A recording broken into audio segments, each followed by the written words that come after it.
My name is Adrienne Mendoza, and I'm with the Seattle Theater Group, a nonprofit organization that runs the Moore, the Paramount, and the Neptune theaters in Seattle, Washington. Today we'll learn about what stage management is and how you can borrow from a stage manager's toolbox to keep yourself and your production organized. For this activity, you'll need the following documents that have been provided: the script for Lion King Kids, the scene breakdown, and the running order form. These forms are fillable PDFs, so you can either engage with them electronically or print them out. If you do print them out, you may want a pencil to write on them with. This activity can be done in any space.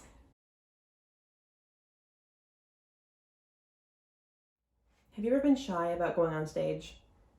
I was when I was young, so I helped out with things backstage and eventually found out that I liked the organization of backstage work. But no matter what you think about being on stage, I bet you can think of a time in rehearsal when things were not as organized as you wanted them to be. How did that get resolved? Did it get resolved? I've had those times myself. And one time it was my job to keep track of who we needed for rehearsal when, and I was not doing great at it. I wasn't keeping very organized, and I kept having to refer back to the script each time. This meant that I made more mistakes than I'd like to admit, and it took longer than I hoped it would. To solve this, I made a chart that told me who was in each scene. This is called a scene breakdown, and we'll talk about this later. But first we should talk about what a stage manager is. A stage manager is in charge of the scheduling, logistics, and communication of a production. They keep the production organized and moving forward in order to achieve the director's artistic vision.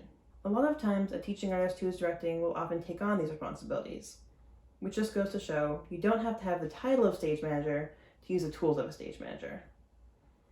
Some of the things we do are anticipate the needs of others. We also do a lot of creative problem solving. This can look like paying attention to what's going on around you and always being ready to help at any moment. Some creative problem solving could be if the director wants someone to have a cane, but there's no cane in the room. Maybe there's a golf club though, or an umbrella, or a dowel. Any of these things could work as a stand-in. Maybe you need a picture frame. Well, to make one, all you need is a photo and a book. Tape the photo to the book, prop it open, and you've got yourself a picture frame. Using the environment around you to make props on the fly can be a fun challenge and keeps your creative mind working.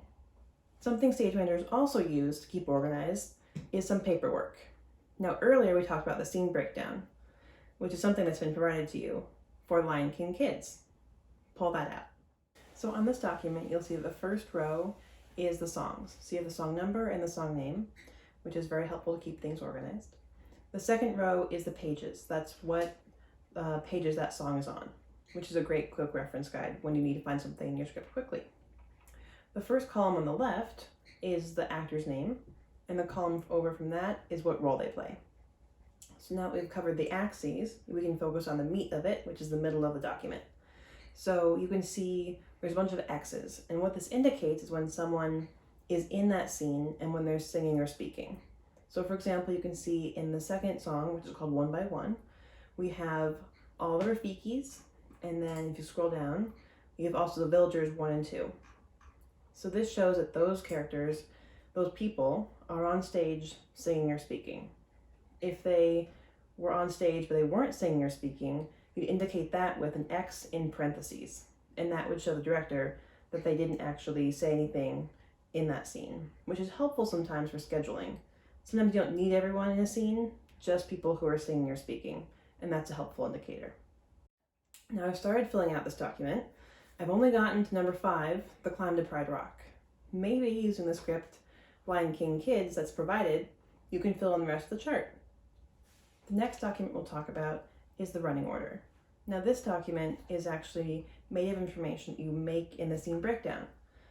So it's how you find the run of the show, the running order. So the first column of this document is again the song number, and the second column is a song name. So you see number 1, orchestra tuning. Number 2, One by One. Except in this one you see that there's character names below that, because no one's in the orchestra tuning, but people are in the song One by One. So you can see that Rafikis and villagers are listed. As we saw before in the scene breakdown, that's also what we wrote with our X's, but this is how you write it in a very quick format. So if you keep going down, you'll see more parts being listed. So number 3, Circle of Life, Rafikis, Villagers, Mufasa, Sarabi, Zazu, Young Simba. These tell you exactly who's in the scene and just a quick glance version. So this is great to post backstage because sometimes you get wrapped up in the show and it's going by fast and you just need to know what song is next and where you have to be next. So it's just a quick reference guide. So I haven't gotten through this whole document. I didn't finish the whole thing, but maybe you can.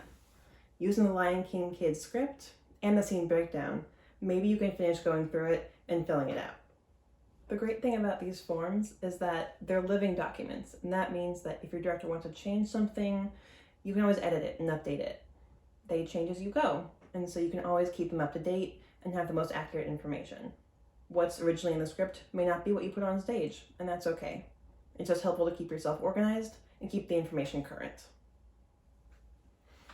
So, after all we've learned today, I hope that you take away that no matter what role you have in a production, these tools can come in handy. Thinking of doing a play you haven't done before, a scene breakdown can really help you get a sense of the show. And remember, theater is all about collaboration. So anticipating the needs of others and using creative problem solving can be useful no matter what role you hold. Practice using these tools and you'll be an awesome team member on your next show. Thank you for joining us. You can learn more about us and our programs at www.stgpresents.org. Have a great day.